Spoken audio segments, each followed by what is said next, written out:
It's like a way of my life. Like, I feel free when I'm on the water. I feel really good. I feel really strong. Marilyn Lee Francis is Mi'kmaq. She's been fishing off the southwest tip of Nova Scotia since she was 14 years old. You don't got to measure him. For the last 4 years, she's been fishing lobster with no tags, no license, outside of the rules set by DFO, the Department of Fisheries and Oceans. I just get tired of being a prisoner of the Canadian government. Marilyn Lee is asserting her inherent right to resources. It gives me great pride to say that I fish like my ancestors did. A right protected by the peace and friendship treaties. But it hasn't been easy. And I almost gave up fishing. Why? Because the hatred just got so bad. At the center of the case, this man. 20 years ago, the Supreme Court of Canada upheld treaty rights in the Marshall decision. What followed? Conflict. Success. Frustration with DFO and the Canadian government. You can't put a dollar figure on our rights, on our treaties. I believe that they're in violation of their own Supreme Court. You need to honor the relationship, and you're not. You are not.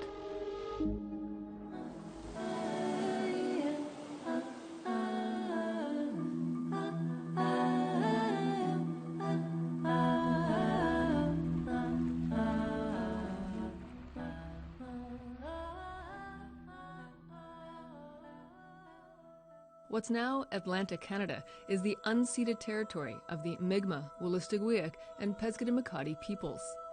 In the 18th century, the tribes signed various treaties with the British Crown.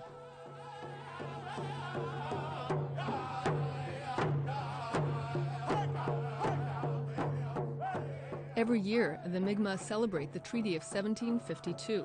It ensures the right to hunt and fish as usual. Another treaty was signed over the course of 1760 to 61. It ensured the Mi'kmaq and other tribes could barter and trade their goods. In 1993, Donald Marshall Jr. relied on those treaty rights to fish and sell eels. DFO seized his gear and charged him with illegal fishing. Eric Shiley was a young lawyer at the time. Picked up the phone and they said, "It's Donald Marshall Jr. and he wants to talk to you." And I think for Junior, when he was talking to me on the phone that first day, was just desperately trying to say, I just wanted to be fishing here. And once again, however reluctantly, Donald Marshall finds himself a national figure. He just was the best representative of our people to defend our rights. The Mi'kmaq argued that Marshall had a right to fish and sell eels under the Treaty of 1760 to 61. On September 17, 1999, the Supreme Court of Canada agreed. I call Junior back and say, keep fishing. Mi'kmaq Indians say they are celebrating the wisdom of their ancestors. It was just euphoric. We were all extremely happy. But of course, at that point, we really couldn't read the decision. It's not as instantaneous as it is now. So the questions became, well, what does it say? Been in the water like so far? Nope, I haven't been in the water. It's my first time.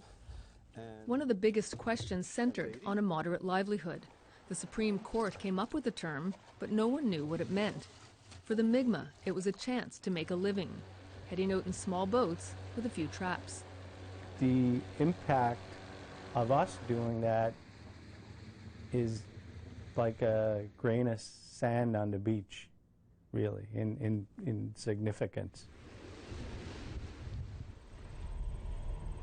When the Marshall decision came down, I was 18, turning 19 years old. Today, Curtis Bartebogue harvests lobster in the commercial fishery. He lives in the Esconobidich First Nation, also called Burnt Church. Conflict erupted here in the wake of the Marshall decision. That direction where the seagull is, that's where the ramming took place.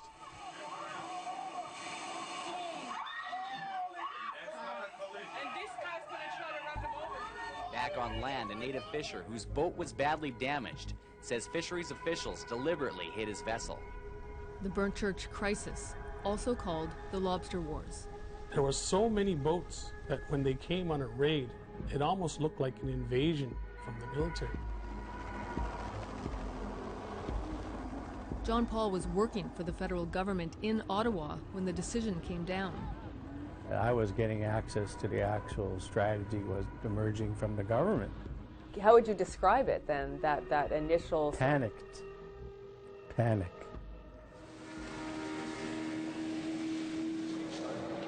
You going to charge me? Yes, sir. You are violating Supreme Court martial decision. Frustrating, but it's something that we've been dealing with for the past 500 years, so...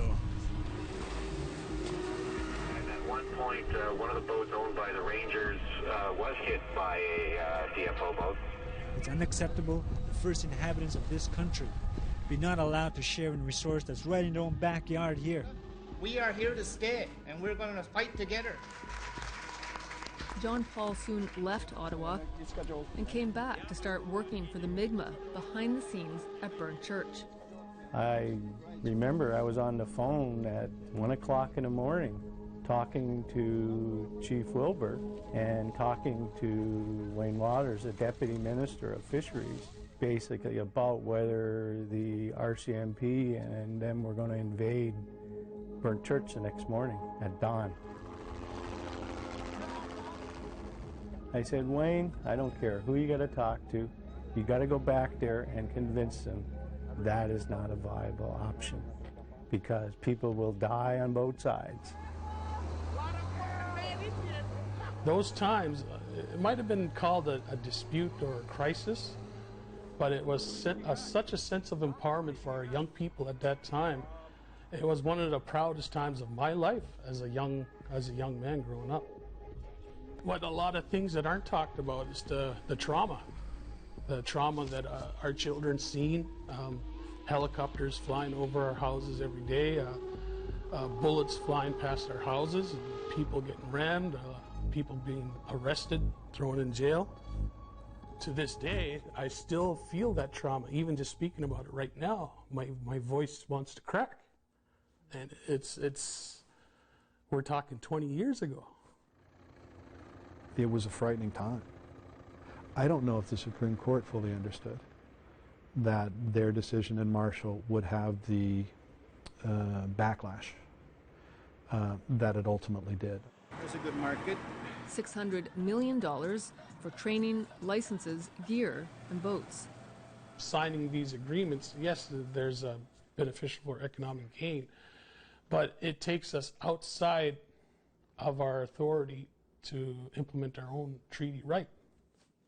The agreement makes you agree to the regime, which is the Fishery Act and the regulatory regime, and the power of the minister over that regime. That's what you give up. In 2019, fisheries is a big economic driver for First Nations in the Atlantic region, but the deals never addressed treaty rights. Coming up after the break, frustrations. We're just finding out really now, 20 years later, how unfair that process was.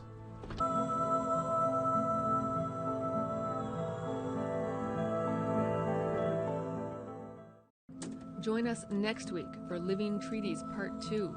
The conflict takes an emotional toll. I almost quit fishing. You can only handle so much hate. DFO has a new fishing deal on the table. It does recognize that the right exists, which I think is a major move for Canada. It doesn't make sense that I would recognize your right and then quiet your right.